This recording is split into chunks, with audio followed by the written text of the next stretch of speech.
Hey guys, so I'm back with another video. This is my second time recording this video, but I have good news to share, so I don't mind. Your girl is debt free, loan free. Yay me. So yes, this is my exciting news. Woo! If you're new to my channel, I'm Child Maffer, by the way. I make natural content and I make lifestyle content as well. So I share everything about my life, including my Christian journey, my financial journey, every single thing that I feel like sharing, I share it with you guys. So if you're new here, I have two other videos I think that give some information on my loan repayment journey and my quest to become debt free. So I will put them up in the card, so check it out. But your girl is done. Yes. So I'm going to share my top tips with you guys and I hope it will help you. Of course, they're generic, and not only is it because I am not a financial advisor, but they're also generic because everybody's circumstance is different. Everybody's case is different. The amounts that we make in income are different. The amount we took for loans or for debt, whatever debt you're trying to repay, is different. The responsibilities we have are different. So I can only give you generic tips to help you better your own journey. So let go. So my first tip is to be very flexible with yourself and to be accommodating of your own goals, your own dreams, apart from paying off your debt. And the reason why I say this is because some of you may know, if you watched my previous videos, that it was initially my intention to finish paying off my loan by December 2019. And I have only now finished paying it off in April 2020.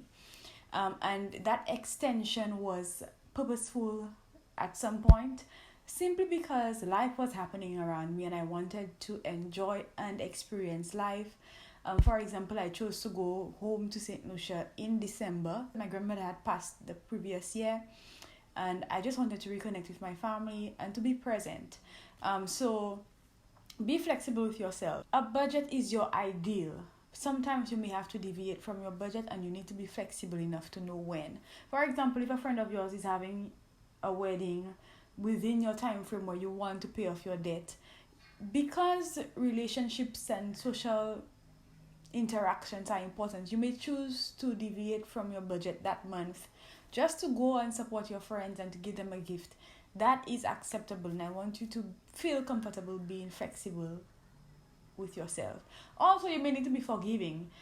In some instances, probably if you're under high stress, you may have an impulse purchase which may be outside of your budget.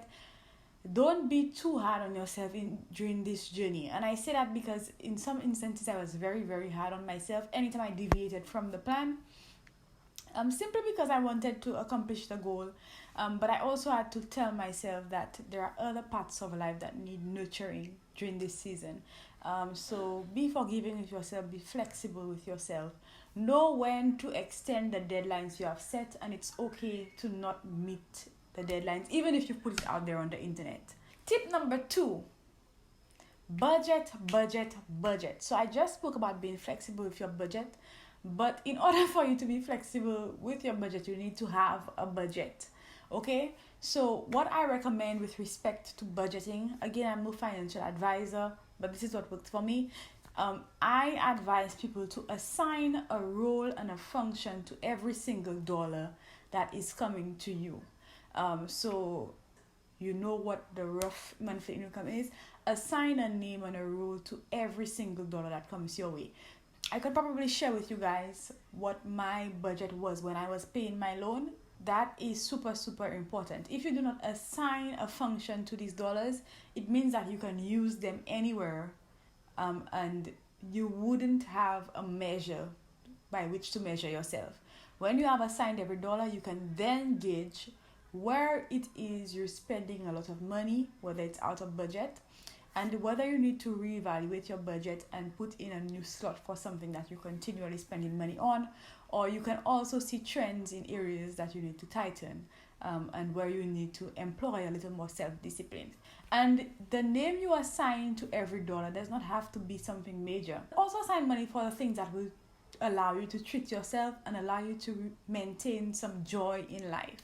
Number 3, my third tip is to still save for an emergency fund. For a huge chunk of my debt repayment journey, I did not have an emergency fund.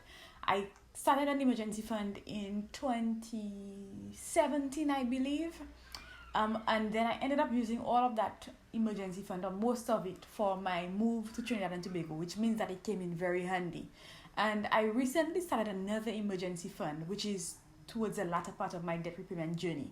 If I was given the chance, I would save from as soon as I could for my emergency fund or my crisis savings. And this emergency fund is usually 3 to 6 months worth of your basic necessities. And whether or not you're on a debt repayment journey, an emergency fund is a great thing to have. So I would encourage all Caribbean young people, of all people around the world who watch my videos, to begin an emergency fund. And it doesn't have to be a huge amount every single month, but I would tell you guys to definitely contribute to your emergency fund. So the first thing to do when you're trying to determine how much your emergency fund should be, and it should have a cap number, is to work out what are your necessities every single month. So that would be your living expenses. If you're on a debt repayment journey, that would be your loan payments or your mortgage payments or whatever debt you're trying to pay. And that would be the amount, the least amount you would need for food to survive, your bills. You calculate all of these things and then you multiply it for 3 months initially, so you can start working towards an emergency fund for 3 months. But it would be good to have an emergency fund for 6 months to a year. My fourth tip is to evaluate what is important to you and continue to reevaluate that. For me, I had the rule that drinks and restaurants quite frequently were for rich people and I could not afford that. So I totally cut that out. For some of you, you may decide that your social interactions are very, very important to you and you may want to maintain some of that. So you need to decide what is super important to you and what you're willing to cut for the short term. Your sis was so disciplined that when I went on Amazon this week, because I can now, not very much. When I went on Amazon this week, I hadn't purchased anything from Amazon for the last 2 years, right? I didn't even know what prices were like, what was on Amazon, simply because I didn't feel like I could afford Amazon. I could not afford buying clothes. I could not afford any of these things, so I didn't do these things. The last time I bought clothes was my thrifted clothing haul that I showed you in my vlog. And apart from that, 2 years before that, I hadn't bought any clothes. And these are things that I like personally, but these things were not necessities because I was working towards a goal. So you need to evaluate and be strict with yourself. What do you absolutely need? Leave room for a little treat, but make the cuts where you can. My fifth and final tip is a very, very important one, and it is to be best friends with your banker, your loans officer. And that is in an effort to know how your loan works intimately. That is super important, and that is something that I did not master when I was paying my loan. Thankfully, it's done. However, towards the end of my loan journey, I was still seeking clarification on how my interest was calculated and how my loan worked, and that's not the ideal. Know how your loan works because that affects your repayment journey. It affects the decisions you make. For example, if your loan is one where the interest is compounded, if you know how your loan works intimately, you can propose a certain repayment plan to your loans officer, for example, paying off all the interest first and then working on the principal amount, because that would lower the interest that you have to pay in the end. Also, something else I want to tell you guys, and knowing how your loan works and becoming best friends with your banker, it is to really assert yourself and to advocate for yourself, because a lot of these lending institutions are not in favor of the poor man and the common man. So something that I would say is, if you're not comfortable with your loans officer, then request a change of loans officer. Go above them. That is one experience that I had in terms of my loans officers. My loans officers were not very helpful. My loans officers never gave me any strategies, any plan. They never worked with me. But I lucked out. I really did luck out.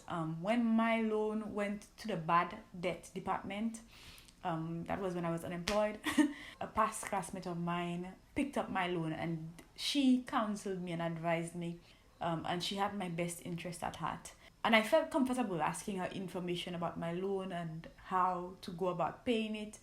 And that is especially important if you ended up taking a loan at a very young age. For a lot of persons from the Caribbean who have student loans, you probably did not have the financial literacy when you took the loan.